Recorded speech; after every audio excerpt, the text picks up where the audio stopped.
Welcome to Avalanche Storytime, presented by Bender's Bar and Grill.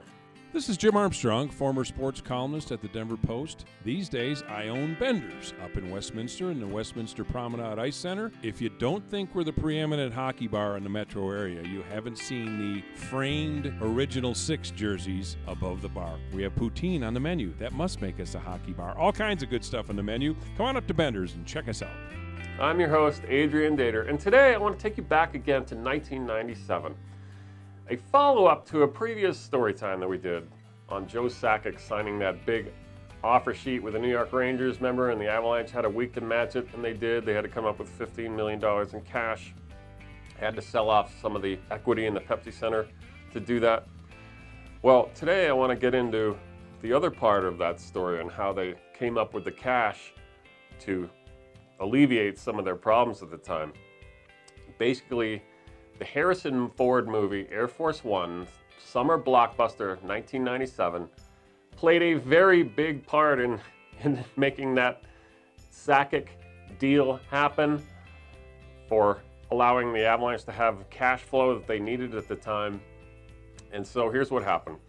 The Avalanche ownership group at the time, Ascent Entertainment, was struggling financially. They had cash flow problems from their movie rental business and hotels. People weren't doing this as much.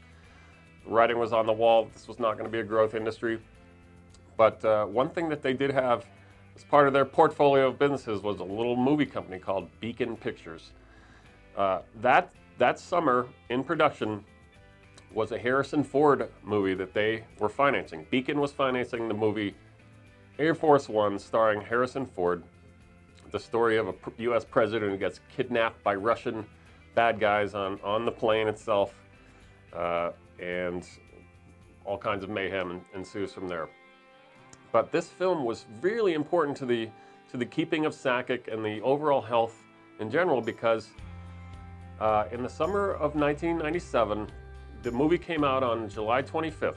Now, the Rangers gave their offer sheet to Sakic on August 7th. The box office receipts for Air Force One were through the roof. To this day, it's made $315 million locally. And that movie, those receipts allowed the Avalanche ownership group to breathe a lot easier in thinking that the cash would be coming in to not only pay Sakic, but finance the Pepsi Center at the time. Don't forget, Pepsi Center didn't open for 2 more years, so there was a lot of red tape, a lot of problems with the city at the time. This movie everybody was worried about Air Force One being a hit at the time. Believe it or not, it was not given very good reviews by the critics in advance showings. If you watch the movie, it's a little dated looking now. Some of the dialogue's a little clunky.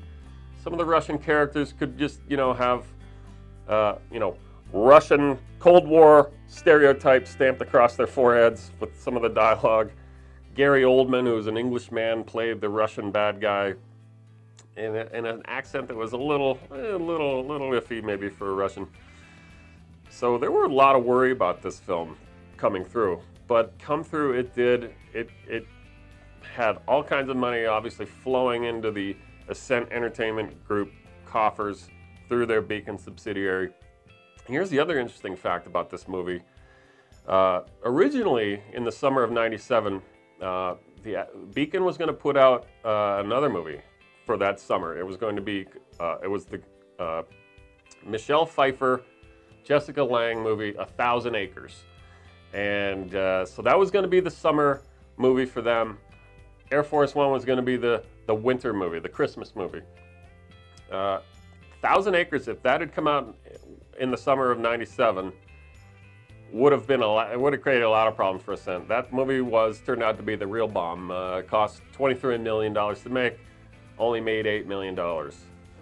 So, next time, Avalanche fans, when you're looking around for an old movie to watch, you got an off night, you're scrolling for something new to watch that you haven't seen, do yourself a favor, either rent Air Force One or go to your local Best Buy or whatever, buy that movie in thanks to Harrison and the rest of the crew for that film for essentially saving the Avalanche and Joe Sakic at a time of need. So anyway, that is it for this week's edition of Avalanche Storytime. Until next time, I'm Adrian Dater. If you're a football fan or a hockey fan, you got to check out Bender's off of Highway 36, just off of Church Ranch Boulevard. 32 beers on tap, served in chilled glasses. We're a watch site for Coloradans for Nebraska and Steeler Nation of North Denver. So if you're a Husker fan or a Steeler fan, you're a recent transplant to Denver, come on up to Bender's and check us out.